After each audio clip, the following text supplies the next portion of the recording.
What's up, Soul Soldiers? Coach Tony here from the Strength House. Today I'm going to talk about the RPE scale, which we use with our athletes, our power lifters, our adults alike, as a way to gauge how difficult a set was and help us organize our training. So RPE just stands for rate of perceived exertion. It's just a fancy way of saying how difficult was that set. Now, there are different ways to kind of evaluate this, some that are more subjective, some that are more objective. I'm going to talk about both because you can use both of them in your training and one might work better than the other for you personally. All right, so we rate RPE on a scale of 1 to 10, 1 being easiest and 10 being hardest. The numbers that we really care about for the most part are 7 through 10.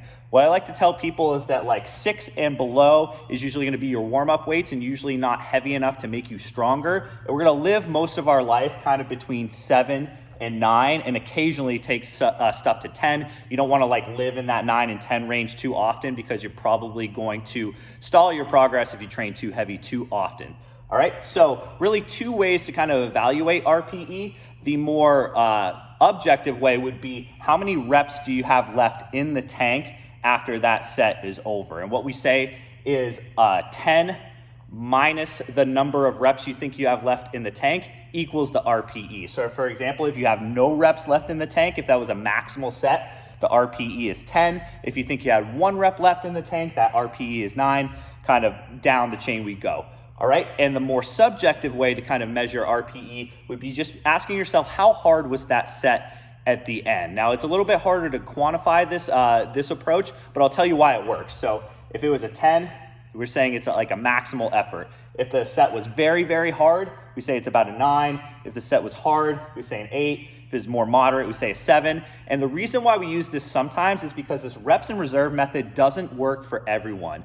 And especially as the weights get heavier and the reps get lower, we find this reps in reserve method just doesn't quite hold up for a lot of lifters. Here's why. So we know from experience and from research that certain rep maxes should equate to a percentage of 1 rep max.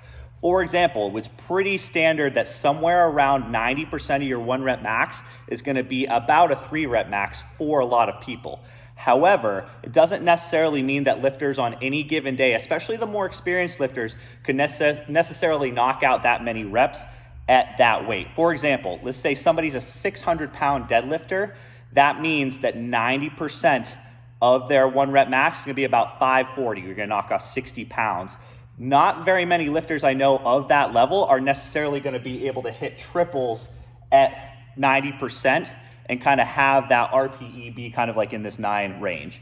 You know, so a lot of times people, as the weights get heavier, as the reps get lower, you're not going to be able to live by this reps in reserve method as much. You're going to have to rely a little bit more on a subjective measure of RPE and just saying how hard was that set. So much like the kind of like diamond approach that we often talk about with like beginners and advanced lifters kind of living by some of the same principles, and the intermediate lifters kind of being in that little bit more in between range, we often find that the more subjective measure works best for beginners who don't necessarily know how to equate that reps in reserve yet, and very, very advanced lifters who can't always live by the reps in reserve method. Whereas the more intermediate lifters who are kind of like learning how many reps they have in the tank and really what they're made of can kind of go by the more objective measure of reps in the tank. All right, so both these ways work to kind of gauge your RPEs.